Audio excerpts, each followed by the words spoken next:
Hello everyone, welcome back to Crusader Kings 2 Game of Thrones' House Darklyn, where our dawn is your dusk. And as you can see, Dennis has gone through a little bit of a transformation. He's now following the Red God R'hllor. I let you guys decide the fate of House Darklyn. Should we acknowledge the man who claimed to be Sir Isaac? Should we acknowledge him as our son and heir? And an overwhelming majority of you guys has said yes. So, as a consequence, Dennis now believes in R'hllor, but I want to specify this a little bit because I left the zealous trait in here. But as you can see, he also has a sympathy for Westerosi, and he is still dedicated to the warrior. Now, how should we understand his newfound, well, I guess, zealousness? Yeah, maybe you can say zealousness. I feel like Dennis just believes in gods, in the godly thing itself.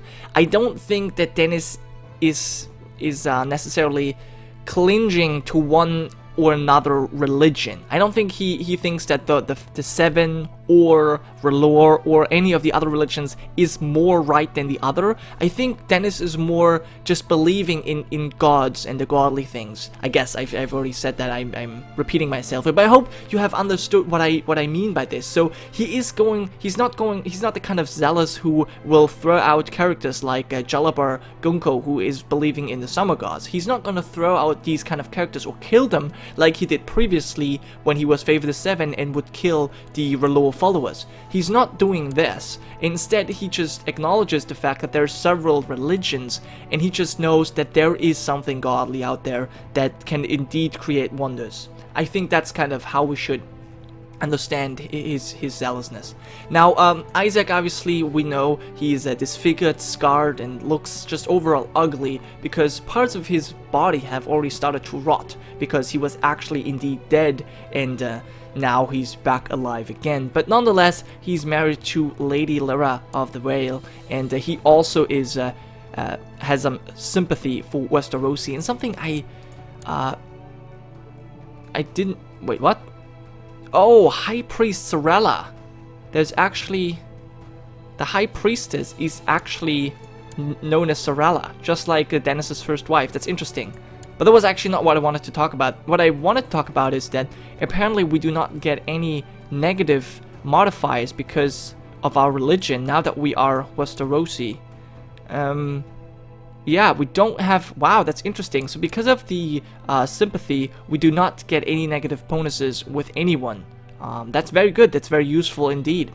Okay, now because obviously we have gone through some changes here, we also need to change our household a little bit. So I guess first of all, we are gonna have to appoint a proper red priest. So Jaquador, you are now our new head of religion. I think it's important that we convert the people of Duskendale to a newly found religion. But obviously, we're gonna leave them in peace if they don't want to abandon the Faith of the Seven. It's fine, but we'll still try to convert them. And also, I think we want to appoint a new bodyguard, and I think it only fits well if we're gonna appoint Walton Towers, who, well, arrived together with Sir Isaac. Yeah, indeed, he actually wants to become a knight. He already is a knight. Anyway, so Walton, you are now our sworn shield. You have brought back our son. So there is the honor for you. You are now in our bodyguard. What's this? We can still duel Prince Doran. I don't know why. That seems to be a bug that keeps popping up. Also, one more thing I just wanted to show you guys is that we're actually going to be able to go forward while we do this. We are actually able to now build an alchemist guild in Duskendale. Isn't that amazing? And what's this? Tywin wants us to become his commander. Now, since Tywin has actually fired us from his council, we've been Hand of the King before, I don't think I want to be commanding his armies anymore. No, we're gonna have to decline that for now. And what is this? A plot invite to the Honorable Lord Dennis. Oh, who is that? The High Priestess of R'hllor. That is interesting. Okay, so the High Priestess of R'hllor is now,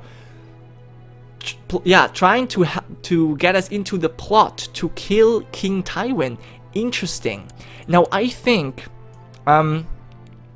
our ambitious our ambitious trait is gonna shine through here. Yeah, I think we always want to climb the ladder, and I think killing King Tywin, who has just insulted us by firing us from his council, I think that's, yeah, I think we're gonna accept this. We're not particularly ruthless or cruel or anything, but we are ambitious, and I think that, you know, having a look at the Crown Loyalist faction, yeah, a lot of people really trust Tywin, that he's doing a good job. Obviously, House Darklyn, because of their alliance. Stefan is Tywin's friend. And then also, you know, the other people just joining in. So I feel like if Tywin falls, a couple of people will no longer support House Lannister that much. So yeah, we're gonna accept this invitation right now. Cool. Okay, well, that's very interesting. That got interesting very quickly. We can apparently imprison Rickard, but that... Okay, we've already asked him to end his plot. Okay. And winter is now coming. We'll see. Lord Willem has founded the Pose faction. We have Lord Alaric in there already. But that faction is not very strong just yet. I no longer follow the Faith of the Seven, their fake god. These aspects control me... Oh! Okay, so we're no longer dedicated to the warrior. That is unfortunate. Okay, well, but I think we'll stick with my my definition of his I guess religious views for now, because I think that kind of makes sense. What's this now? Dangerous faction. Oh, 77. So more people must have joined it. Jared Frey, Dantos Hollard, Malcolm of North Crackla. Yeah, a couple of these people I'm not really too concerned with or too surprised about, but some of them I'm actually quite sad. Oh, and Rennifer. Rennifer doesn't really like us that much anymore because, yeah, Zealous versus Sympathy. Okay. He does not like our religion that much, but he has given us a claim on Pentos nonetheless. That's very good indeed. Very nice. So yeah, let's actually revoke his lordship. We can do that since we have a claim he would not accept, but since he's imprisoned, I doubt that he can really do much, can he? My friend in Clayton Birch has invited me to a grand... Oh. Yeah, I think since he's my friend, we will obviously accept this. Right, one thing I didn't really think about, we should probably hold a tournament, since, well, Isaac has returned to our court. I think that's definitely worth celebrating. So, let's actually do that. We don't have the money. Right. Apparently we can ask the Iron Bank for a loan again. Yeah, sure. I don't see why we can't do that again. Did I repay the loan again accidentally? It's possible. That would be a shame. So we can hold the tournament now. I think we're gonna hold off on that just because we might go to war with him. At least I thought so. No, it's still 6 days. I think he's gonna rise up. I don't know.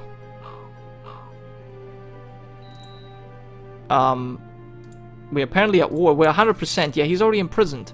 That was rather stupid. That was rather stupid indeed that you rose up while in prison. Yeah. Okay. So, just give me Pentos then. Alright, there it is. Okay. So, that was an easy war. So we now... Do we now own Pentos? No. Wait. What just happened? We no longer own Pentos. What the heck? I don't understand exactly what's going on right now. We'll try this again. It seems a little bit odd. So he's declaring a war. What if I offer peace? Enforce demands. We only gain prestige. But I want... Can I not demand that I... That's a little bit odd. So I can't actually demand the county from him. Alright, well, we'll stop this then. I guess then that is rather odd. So how do we get Pentos then? Okay, I'm just a bit confused, guys. Nonetheless, I think it's time to hold a tournament right now. Yeah, we're gonna host an epic tournament. I think, however, Now, obviously, the return of our heir is something very special, something a proud man would definitely boast about, but we're still greedy. We should also keep that in mind. So I think it's only going to be a larger regional tournament and nothing else. I don't think we're going to pay for a grand tournament. That might be a little bit much, but a small is too small. So I think a larger regional tournament will be the best. Now, we're obviously in debt a little bit. That's unfortunate. And Tywin has now been crowned by the High Septon. Interesting. Okay, but he's still infirm and quite stressed. Quite a stressed man. Well, I could have helped him with his duties, but he removed me from office. So I'm no longer interested in helping King Tywin. In fact, I'm obviously plotting to have him killed. Alright, but we have our tournament for now. I guess that's going to be interesting enough. And Sir Oberyn has died of severe stress. So there's Sir Arthur, still the son of Oberyn. The coffers are empty, and we're going to ask Master Maribelt for a loan. Now, he's probably going to decline, which is going to be a shame. Yeah, he did decline. We lost prestige for that. Well, but I didn't really have a choice. I don't think I'm going to watch every tale. Let's have a look. Who do we have? We have Sir John Darkey, we have Rickard of Tarth, Willis Crabtree, Boris Blount, Godfrey Faring, Jaime Lannister, Willem Darry, Perkin Follard. Ah, interesting. We have a couple of interesting people. Walton Towers, Arthur Tallspear, Cedric Aegis, Runsford Darkwood. So we'll see. There's a lot of interesting and very good people. So we'll see who's going to win this. Narbert and Cressy, Sir Aegon Lothden. Aegon won soundly. In the final tilt, Sir Narbert was sent flying, and he actually got maimed. Sir Aegon the Black Bat, who's no longer in our court, by the way, obviously, but I think you knew about that. Still wants to rescue his brother, John Lothden. His first daughter died, Sabrina. What a shame. Now let's go forward a little bit faster. Let's see who is going to win our tournament here. Sir Aegon Lothden and Sir Arthur Tallspear, and Sir Arthur has actually won the tournament. Wow, interesting. Okay, so Aegon, you're not second, you're third place.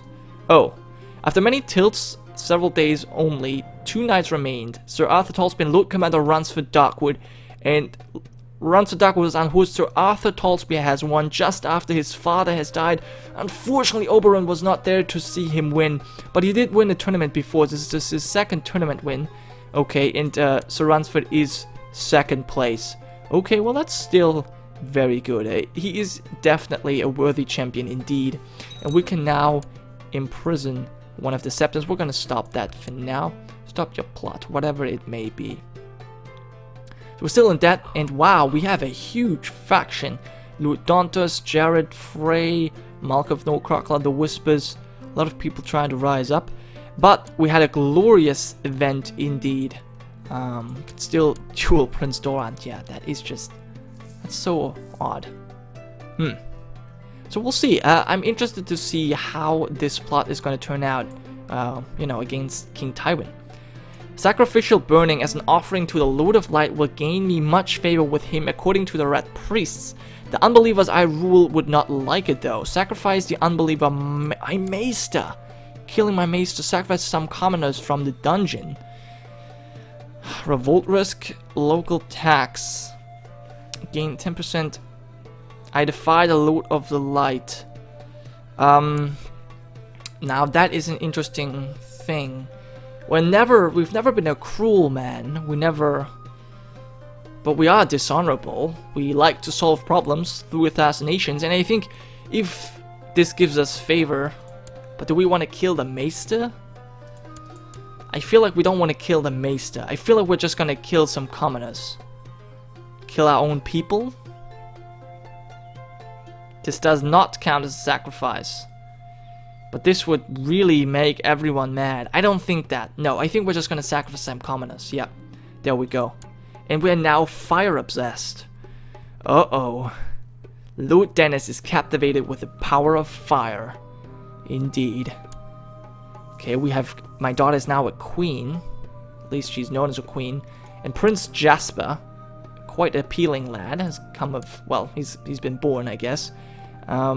Lady Lyra, you're not yet pregnant. Again, sadly. Desmera, you have given birth to another granddaughter, Serena. Cedric has changed his taxes again. He's still a drunkard, though. He has 4 kids, so his line is secure indeed. His line is secure. And Herbert Thorne, he wants to kill my spy mistress. We will stop that.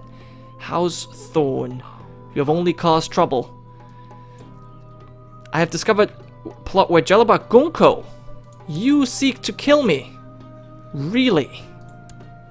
Interesting. Will you stop your plot? He will stop his plot. I think that's good enough. Don't need to press this issue anymore.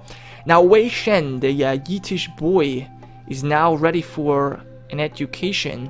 Apparently Sir Isaac has taken him on so far, but I think I don't have time or money to spend on this child. In fact, Arthur Talspear wanted to take care of this children, of this child once he was in need of an educator. So I think we're gonna make him take care of him as well if I can find him. There he is, Sir Arthur. Please take care of Wei Shen. Did that piss off Isaac, I wonder? No, it did not, but lack of funds does. Okay, so the scheming is an end. I think if someone tries to kill us and we haven't rivaled him or anything, and he will end the plot just by asking him, I think we're just gonna let it go, because I don't know. I don't want to imprison everyone. That would somehow be odd. Don't know. Yeah, still wondering. I guess what's going to have to happen is this guy has to be released, and then yeah, this guy has to be released, and then we can revoke this title, or he would just have to say yes. I don't know. Dennis Darklyn, your reign of misrule must come to an end immediately. Me and my allies insist that you abdicate in favor of your heir, Sir Isaac. Be reasonable and let us not resort to bloodshed. So who is it? Willem Jarry, is it? You finally have risen up against me. Well, should have probably put you in prison before. We have Dantos Hollard. No, House Hollard would have never guessed you rising up against me. You've always been the loyal servants of House Darklyn. We have Jared Frey, who I've made you the Lord of the Great Arm. Same with Willem. Made all of you lords. Well, Alaric, I didn't really expect anything else from the Clawmen. Neither Malcolm. Yeah, these two are not really a big surprise, yet the others... Well, I will not be blackmailed, that is for sure. So we now have to raise all the men that we can indeed raise. Let's get them all together. And apparently there's already men in Rusby. Okay, so those are just raiders though. Okay, so there's the war. Wow, Cedric's men are cut off. And Dantos can actually provide quite a lot of men. So how many men can we raise here? I guess we're gonna have to get them all together. And Pentos, it seems like we have the upper hand on both, well, I guess, continents. We have the upper hand here in Westeros with our Duskendale levy, and I think also Pentos provides enough men for us. Are we fleeing from this battle? Seems like it. My favorite subjects does not interest me anymore, and I can't speak about it with the same zeal as before. What? We are no longer zealous. So maybe I have interpreted his, well, his religious views all wrong all the time. I don't know. Yeah. Whatever. We can imprison, not imprison, but we can call in quite a lot of people. And Lord, why is Edgerton in here now? Lord Cedric Edgerton has now risen up. Well, once I am Lord of Rusby, High Lord of Rusby, I'm going to make sure that you will lose your castle, Lord Cedric. Yep, I vow that right now. So you are arriving in Belarus, 28th, okay, 10th of October. Okay, so we're gonna be out there before. Consolidate our men in Pentos. We'll have to consolidate our men in Duskendale as well. So I think Cedric gonna take care here. Rickard, and I guess I will lead this myself. And then we're gonna have Lomar and Tom and Alistair taking care of the armies over here. So I'm pretty confident that we can win this war, but then obviously we'll have to see how we redistribute all of these lands. Oh, look at this. Even someone over here has risen up. The Lucas of Riverbend. Interesting. Well, anyways, guys, I'm gonna have to stop right here. Thank you so much for watching. I hope you have enjoyed, and I will see you next time. It's Chief Gironca, signing off.